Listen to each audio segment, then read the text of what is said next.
It's Wednesday, and it's a Big Business Wednesday, and I am here with the boss himself, Mr. Robert Karpeles.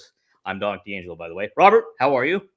I'm doing all right, and since it is that special AEW Dynamite Wednesday, I'm putting a $sign at the end of my last name. Ooh. How about that? How about the lineup we've got today? Guys, look, Dom puts together a run sheet every day, and it normally knocks it out of the park. Today, I was like, I don't know what the hell we're going to talk about. You pulled a lot of great stuff all across the board. It is over the top stacked, and I want to give a shout out here to Matthew Buswell saying, "Afternoon, fellas, any time for Billy and the CW?" I can confidently say no.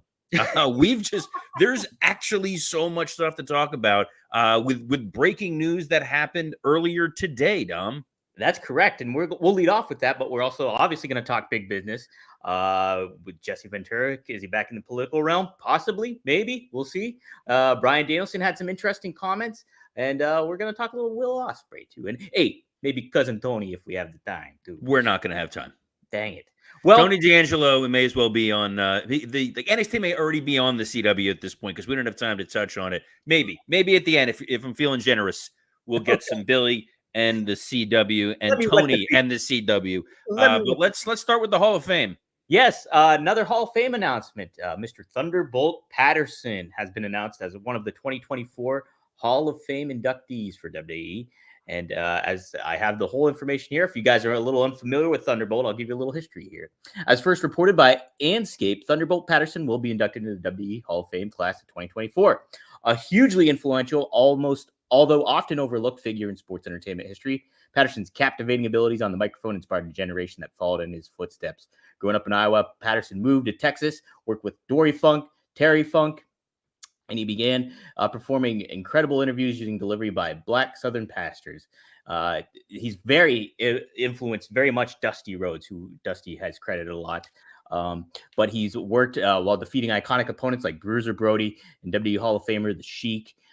In addition to that, the original Sheik too, by the way.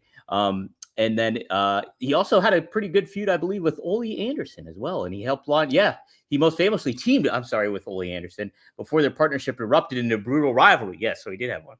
And it helped launch the legendary Four Horsemen. Patterson's work as a captivating performer was self-evident, but he's also a fierce advocate for the health and welfare of competitors outside of the ring. His legacy as a showman with his signature quick punches, his incredible blend of power and speed, his compassion for his fellow man lives as his influence can still be seen in the ring today. And that's absolutely true. Robert, what do you think of this induction? Look, this is not what anybody had on their list. If you would have started picking names, I think it's a really interesting choice by the WWE to go ahead and induct Thunderbolt Patterson. He's someone who is deserving for a number of reasons. I think he's an interesting historical figure for the WWE because Thunderbolt Patterson, for those of you unfamiliar, a couple things. Number one, I want to recommend there's a number of YouTube videos. There's like a 15-minute compilation of Thunderbolt Patterson promos, and you'll hear the way that he speaks. You can hear Dusty Rhodes in your mind when you're listening to that. You can hear The Rock when you're listening to Thunderbolt Patterson. There was a conviction, there was a charisma in the way that Thunderbolt Patterson would speak. Patterson was someone, John Cena as well. Yes. Thunderbolt Patterson spoke out about working conditions for wrestlers, someone who is in favor of unionizing professional wrestlers at a point in time where unionizing would have been different than what people think of it today. Back then, it would have been setting minimum safety standards, requirements. Are there barricades instead of ropes to keep the fans away? Because you had fans that were attacking wrestlers, stabbing wrestlers. You didn't have that kind of proper security. Whether or not there were EMTs available in the back, just more common sense stuff. Food and drink for the wrestlers, that they weren't getting paid in a hot dog, that there was actually catering. He was also, for a number of reasons, blackballed from the industry because he spoke out about racial inequality. You have to imagine being someone like Thunderbolt Patterson wrestling in the South, late 60s, early 70s, into the 80s, the sorts of situations that he or Ernie Ladd encountered were awful. He spoke out that Dory Funk was someone who treated him very fairly. A number of other promoters did not, and it sort of pushed him to the fringes. So giving him that platform, giving him that stage at the WWE Hall of Fame, It's a little interesting to see what he's going to say. I think more importantly for the WWE, it's a chance for them to pass the heat a little bit. It's hey, we're going to own a lot of the bad things that happen in the history of professional wrestling as it relates to wrestler safety and as it relates to racism. And hopefully you guys won't look over here and see the Vince McMahon stuff. It does kind of feel a little bit like we want to deflect.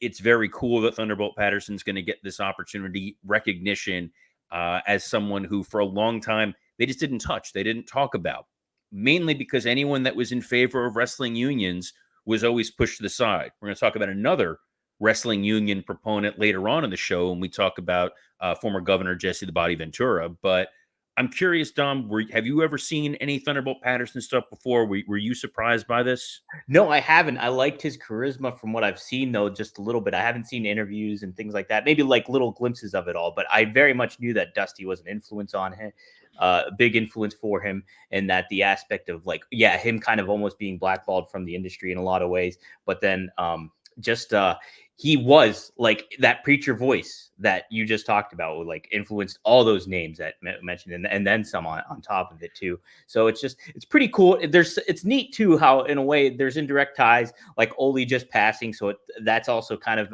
it ties into everything. And then hey, the Dusty Rhodes influence, you got Cody in there as a top star too, and it's gonna be pretty cool to see. I'm really intrigued to see who's gonna induct him, to be honest. I don't know. I will point out here from Coach Keith. Wow, Keith. That's tough for me to say. Coach Keith Morrison. It's Wednesday, guys. I don't know what's going on here. He said, "I'm happy for the Bolt," as Ole used to call him. There's probably a little bit of that fun schadenfreude that they waited until after Ole passed away to induct Thunderbolt Patterson. Ole wouldn't have cared, but the fact that Thunderbolt Patterson even somewhat got along with Ole Anderson speaks to this man's character, and the fact that he has not only transitioned to being a preacher, but he's run summer camps for youth, for some disenfranchised youth. So there's a nice humanity aspect to it. It's almost Warrior Award-ish, but we're not leaning that far into it. He's getting in there for his in-ring skills, his promo skills, and the beauty of the WWE's library being so deep and so wide. They can pull footage of Thunderbolt Patterson from Florida. They can pull footage of him from JCP. I'm sure that they have some stuff from him in his time in Texas. The video package alone for him will do a lot of the heavy lifting of introducing the younger audience to who Thunderbolt Patterson is. And let me say this too. I think the aspect too, he's relatively unknown to a mainstream audience at this juncture too, in a lot of ways. So it's a kind of a cool opportunity. Once people see who Thunderbolt Patterson is and that video package that you mentioned and all the hype that maybe gets up for him, it's going to be cool because it'll elevate a star that's kind of been in the past. And so I think I like that aspect a lot too, Robert. It shows the reverse. And this is something I used to talk about even when I was at WWE. When you're the victor, you get to write history. Mm-hmm. So the WWE had the ability to erase people from history. And we used to be, I don't want to say upset, but when we found out a wrestler would leave for TNA or would be released and they were going overseas, we could no longer use them when telling the narrative and story of wrestling. I remember when we lost Kurt Angle and Kurt jumped over to TNA, and it's like, well, now we have years of footage we're not allowed to plug in. Part of why Bret Hart got put back into the fold was Bret was relatively unknown to a decent chunk of a young wrestling audience. It sounds strange to say now, but when he left in '97 and went to WCW, they didn't bring him up other than to point out the Bret Hart screwed Bret Hart. And his legacy for a few years, late 90s, early 2000s, he was non-existent. Mm-hmm. So when you become an enemy is a strong word, but when you become someone on the other side of Vince McMahon and he doesn't see there's an opportunity to do business, you do wind up vanishing. A lot of those folks that brought the concussion lawsuits against the WWE, off the top of my head, I think Demolition. Mm-hmm. My friend Travis was literally texting me yesterday saying it sucks that Demolition's not in the Hall of Fame, in part because they went ahead with this lawsuit. So Thunderbolt Patterson was one of those names. I was familiar with him from my time working at WWE, helping build up WWE 24/7. You would see him in a lot of the regional footage, but he was not someone that was put front and center. He wasn't even someone that was used when it was Black History Month and they wanted to dip into there. You always use Big Cat Ernie Ladd. Ernie Ladd, obviously, on great terms with Vince Sr. Thunderbolt Patterson just didn't exist. So I'm happy that he is taking his place here. But it does pose some interesting questions as to who else is potentially going to be inducted into the WWE Hall of Fame. Right. We still got the Warrior Award that you mentioned. And then obviously, like, a lot of people are expecting Bray Wyatt, and rightfully so, too. So usually they do what? Is it 6 inductees in total or something? There's no hard and fast rule. The Warrior Award, we'll see who they wind up going with this year. They've gone back and forth as to what the purpose of that award was. When it was first put forth, the idea was that this was going to be promoting behind the scenes people, the production people, longtime employees, the folks who really kept the engines running. There's a couple guys I'd love to see a Nelson Swegler or a Kerwin Silfies go in there. There's also, and I don't want to say this because I'm worried about a lightning bolt hitting me, the possibility of Kevin Dunn being inducted. So the only reason I would want to see Kevin Dunn inducted into the WWE Hall of Fame is for them to do it in Philadelphia and his entire speech get drowned out by asshole chants. That's it. That is the only positive I can think. There's a lot of nice things to say about Kevin. I'm sure theoretically, if forced to do so and use my legal skills, but I'd much rather see, honestly, Jim Johnston go in. Oh my gosh, yeah, 100%. Iconic, obviously part of the ad-free shows family, and that he has done some StarCasts. When he did the StarCast event, he referred to Vince McMahon as evil. So the fact that Vince is gone, I think that this would be a cool time. Mike Lawrence, my co-host on Wrestle Roast, even suggested not only does he want to see Jim Johnston go in, he'd love to see Jim Johnston conduct an orchestra playing some of the great wrestling theme songs that he's put together. Guys, let's make this happen. That's what I'd like to see.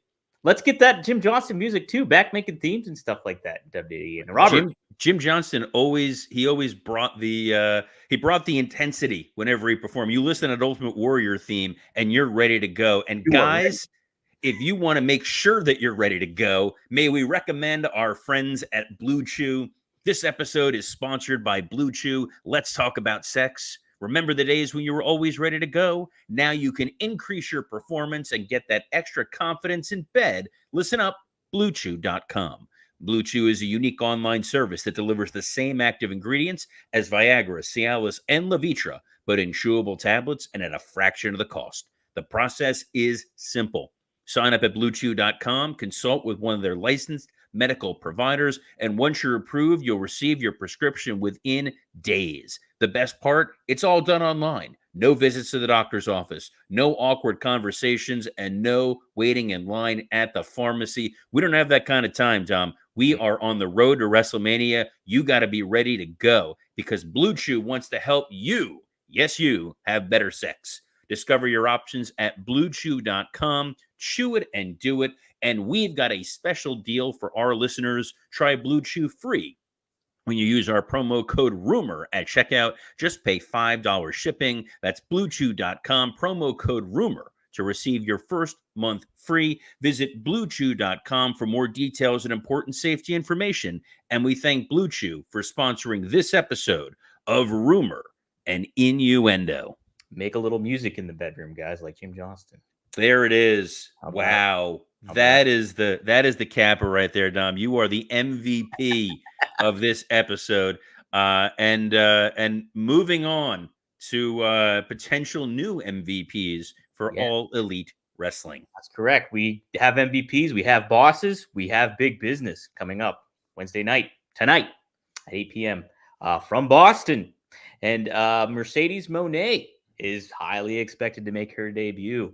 And she teased it too. She actually put on Instagram an image of Boston with boss, 2 S's or $2 So there you go. So she is all but likely to make it. How would you present her tonight here, Robert? What would be the best way to showcase her? Would you kick it off with her? Would you wait? How would you execute this, Robert? You know what? I got to be honest. I don't know. I think you can start the show hoping that, the crowd is going to be changed. You have to hope, number one, that they know to chant Mercedes and not Sasha. Yeah. I would assume that the AEW fan base in general, they're aware of the name change. They're aware of how she has been branded. But you want to make sure you're going to announce your big signing. She's going to come out. And then the question becomes, who is she lining up against? Who is Mercedes's first big impactful opponent going to be? And in all honesty, there really isn't somebody ready. There's nobody teed up that you can put up against Mercedes Moné night one, and it is a blow the doors off dream match. I think that's part of the reason why I'm happy for Moné or Mercedes, Sasha, whatever, a lot of different names. But I'm a little concerned about how it's ultimately going to go, because you can either immediately put her in there with Toni Storm, but then it's her going up against a heavily gimmicked opponent where you're going to have to work with that black and white and all of that, and you're immediately going after the title. So you have nowhere to go but down. It seems like they were kind of teasing Serena Deeb. Serena Deeb is obviously extremely capable in the ring. I don't know that she's lighting the world on fire. And then there's some of the younger women that are on the roster, whether it's an Anna Jay or a Julia Hart or a Sky Blue. But even there, it's totally different levels. And it's part of the problem of how Tony has presented the women's division. The person who seems to be getting a lot of momentum of late has been Chris Statlander. I think Statlander would be a good matchup for her. But again, is the audience going to see that same level of parity? Is there going to be that holy shit moment that you want to see? The only other person is Britt Baker. Yeah. But she hasn't been on television in quite some time, and she comes with a lot of baggage of her own. So it's possible. I don't know. I don't know where. I'm sure they've thought it out of where they're going to go with this, but there's not a name that jumps out as saying, boy, this is an immediate dream match, and I'm really excited to see what Mercedes is going to do. If you'd rewind it back to like 2022, Britt Baker would be a perfect one. You have Thunder Rosa, who's still in the mix and like doing matches on Collision and stuff like that. But yeah, it's like the way the women's division has been handled is not, you haven't built everybody up. Like I'm just flabbergasted too. You bring somebody like Ty Valkyrie and just nothing's been really done with her. And it's like she could have been elevated to that point already at this juncture and stuff like that. So imagine if they were using Athena week in and week out on television as a dominant force, and then you have Mercedes show up. The fact that Saraya, who people were dying for to have back in the ring, and the WWE wouldn't clear her, so she went to AEW, and they haven't really done anything with her in the last few years. Ruby has kind of fallen out. I get that, like, to me, the dream opponent for her in AEW would be Jamie Hayter. Jamie Hayter, obviously, still on the shelf. Hopefully she'll be back sooner rather than later. I thought she had a tremendous upside, but I'll be watching. I'll be excited. I know Tony has said this is going to be a big night, but I'm worried it's going to feel lesser than.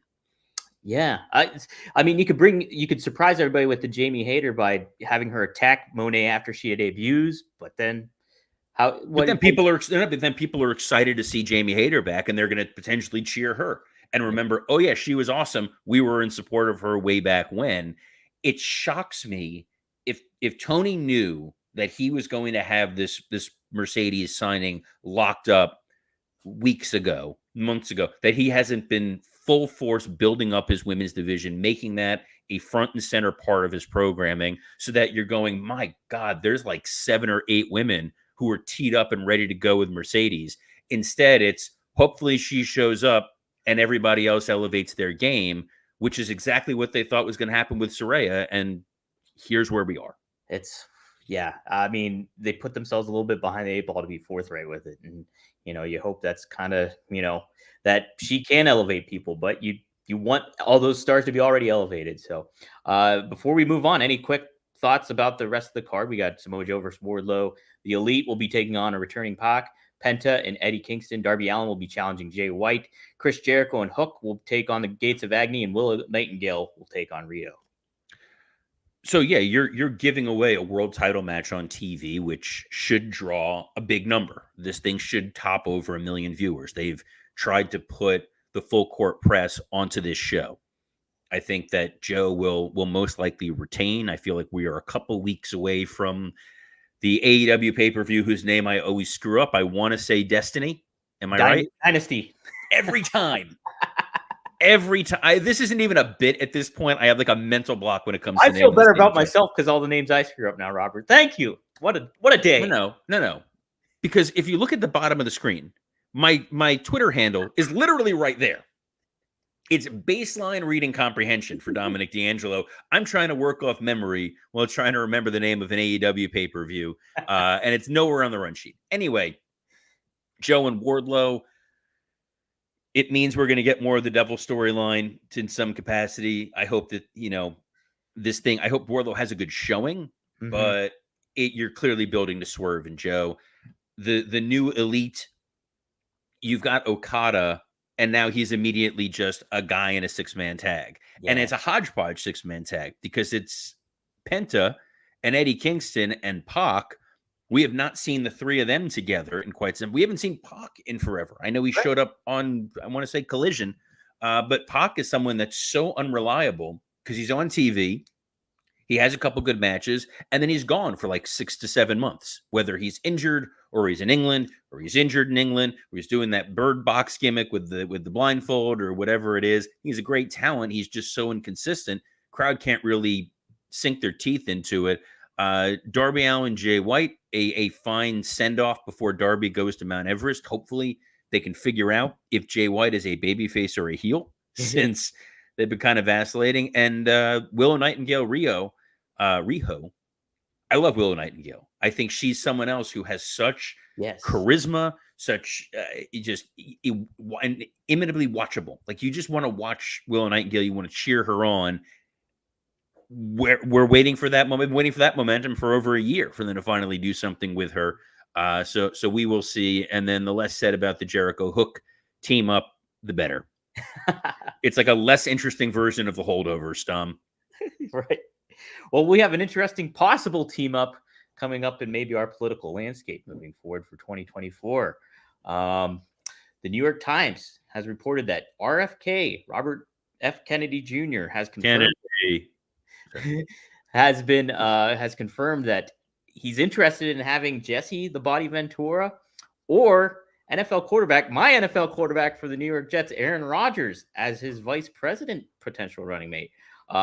Obviously, Ventura has had a political history, made some big waves in 1998 as non-Republican, non-Democrat, and won the governor of Minnesota. So pretty interesting. Wrestling's everywhere, Robert. Wrestling is everywhere. RFK Jr. Trying everything he can to garner attention, get eyeballs. I think realistically, people know that his campaign is primarily symbolic. He is probably not going to garner enough votes to really register as a credible threat to the candidates. If anything, he'll probably peel votes away from Biden, from people who are not comfortable wanting to vote for Donald Trump, but at the same time have their reservations or concerns about him. This is not that type of politics show, guys. That is, you'll hear that sometimes on Wrestle Roast, not here on Rumor and Innuendo. But Jesse the Body Ventura is someone else who has proven as an outsider that he can attract people. He's got some interesting ideas that people are excited about. The challenge with Jesse is Jesse also has ideas that make people get a little nervous. He's got some strong conspiratorial views on a number of matters. He's hosted shows and podcasts and done interviews about that. He's a bright guy. He's a smart guy. It would be spectacle more than anything else. And Aaron Rodgers would make purpose, since already as a New York Jet, he's used to losing in horrible, embarrassing fashion on a national platform. Hurtful. Yes. So there's that. Cuts me. It'll be goofy and wacky and interesting if it winds up happening, because let's turn real politics into as big a goof spectacle as wrestling used to be. I'm all for that. I'm all for it. I was joking, Dom. We need some level of adults running things here. We gotta fix things. Like, things are doing okay. We're getting Thunderbolt Patterson into the Hall of Fame, but things could be a little better. Things could be always be better. Yes, for sure. Hey, okay. I want to talk a little Bryan Danielson too. He had some interesting comments at the SXSW panel. That's hard to say. South by Southwest. Yeah. So, thank you. Jesus. There we go. That's why I'm here. How about that? I'm mainly here to help decipher the hieroglyphics in your own notes. In my own notes. I had no idea what that stood for either, so thank you. Yeah. Anyway, Bryan Danielson at the South by Southwest conference had the following to say. He had the following to say about being an AEW champion. He's like, I had some people ask me or say things to me like, "Oh, Bryan, you should be champion. You should have been champion, or you should have this, or you should have that." And the reality is, to me, no. The champions that we have been great. Hangman was great champion. MJF was a great champion, and it elevated these younger people to where these people are stars. And you put Hangman on TV now, and he draws a rating. You put MJF on TV, he draws a rating. It would be easy to just take stars of the past and make them your champion and make them your guy. That's the easy way. It's much harder to take somebody like MJF, who hadn't been on national television, and turn him into a star that draws ratings. That was my bigger goal, to transfer stardom from one generation to another. Interesting comments there. Everybody's kind of, once he debuted in AEW, they wanted the belt on him. I wanted the belt on him. I think there was a lot of opportunities to put the belt on him.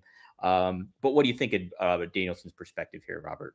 I mean, he makes perfect sense. You don't want to take older legacy established stars and put the title on him. That's why a young guy like Samoa Joe holding the title makes total sense. Fresh-faced, fresh off the boat. Who is this bright young kid? No, Danielson. Never thought it says Danielson is 100% wrong. He should have been AEW World Champion, and I think part of the reason why that was necessary, number one, he is a mainstream name. He's a mainstream draw. He's someone that can go out there, do press, do publicity, put him on the poster as the champion, and he feels like a big deal. The audience is still clamoring and excited for Bryan Danielson. Number two, you want to make sure that you're further establishing credibility for your title. MJF as world champion was great. He really maximized his minutes, but some of those feuds that he was in were definitely lesser than. The Jay White feud, parts of the Adam Cole feud, until they figured out that weird, muchachos, amigos thing was rough. Even his feud with Danielson, with the whole being in a car accident with a girl and moving the body or whatever. Hangman as champion, people don't even really remember that. There's not a lot of fond memories to it.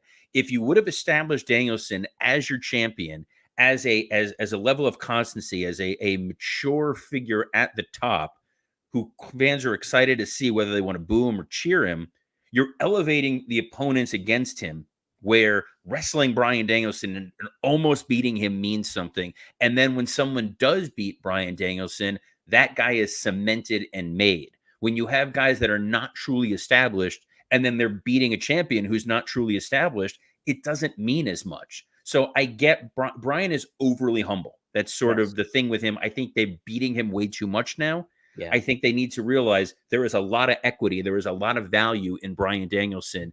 He should be at or near the top of the card and keeping that ship in, that ship going. I would love to see, quite frankly, him be the next challenger for Samoa Joe, just to let the rest of the card settle. You're bringing in a lot of new guys. You're bringing in Okada. You're bringing in Ospreay. You're trying to elevate Swerve. Let those established stars at the top tell their story, and then whoever wins out, whether it's Joe or Danielson, is then teed up for a Swerve Strickland or a Will Ospreay to chase after him. That's how you build stuff. I think Bryan has an ideological view of things, and I have a lot more to say on it. Unfortunately, we don't have the time to do it because I see we're already at time. We have actual other stories still on the table. So I may touch on the Bryan Danielson stuff again tomorrow, depending on what comes out of a Big Business. So apologies to Billy Corgan and the CW that we're not going to get to that today. Next. It was next. But you know what's next right now? People who want to hear more Dominic DeAngelo. Dom, where can the fine folks hear you? Hey, yeah, guys. We talked about Jesse Ventura. I actually was fortunate. I did an interview with Jesse Ventura on ad-free shows. So probably. Wait, what? Seriously? Yeah. I interviewed him probably like I want to say last year at some point. So we talked a lot of stuff. Politics was greatly talked about. We talked about Muhammad Ali, superstar Billy Graham, Bruno Sammartino. Really interesting conversation. Go to ad-free shows YouTube, check it out, which we're airing on live right now. So yeah, just take that, Jarrett. Take that, Jarrett. So yeah, you can check that out. Check out RVD, rvdtv.com. We covered Paul Heyman entering in the WWE Hall of Fame and plenty more that on this week's episode. Plus, Straight Talk with the Boss just dropped yesterday. Go to GagneandMagnum.com. Subscribe, like both those channels, RVD TV and GagneandMagnum.com. Help me out, help RVD out, help the Gagne and Magnum out. So, Robert, you got a lot on your plate too. What's cooking, man? I've got my other podcast, Wrestle Roast, with professional comedians Mike Lawrence, Scott Champlin, and Dan St. Germain. And speaking of Dan St. Germain, not only will he be a guest on our show on Friday, last night his new comedy special, Dance, Fatty Dance, came out on YouTube through 800 Pound Gorilla Productions. It is 100% free. It is worth going out of your way to check. Dan St. Germain currently on tour with Dan Soder. So, two great wrestling Dan fans out there. But yes, definitely check out the Dan St. Germain comedy special. I'm in the crowd for it, and they do cut to me a couple times coincidentally, which is kind of fun. But it's a fantastic show. Don't listen to it if your kids are around, by the way. No, probably my not. daughter walked in at a very inopportune moment. We were almost going to have to explain some very adult themes to her that thankfully we just subverted and distracted. But we're not going to subvert and distract from you here on Rumor and Innuendo. We come to you every Monday through Friday at noon Eastern on WWE Creative _ish X, on Podcast Heat, the folks who make this show possible, as well as SE Scoops X account and the Dominic DeAngelo X account. We're also on ad-free shows and Rumor and Innuendo YouTube. Make sure you subscribe on all those places, have your notifications on so you never miss a live episode. And if for some reason you do miss a live episode, check out the audio of our show on Spotify, iTunes, and wherever you get your podcasts. And I will point out yesterday's show, when it first got uploaded, it was dead air. And honestly, sometimes for us, it's a little better than what you would normally get, but it was almost immediately fixed. It's up there now. So if you tried to check it out yesterday on audio and you didn't hear it, it's up and running now. It sounds great. We sound great. On behalf of the auditorially pleasing Dominic DeAngelo, I'm Robert Karpeles. Best of luck in your future endeavors. Big business, baby. Big business.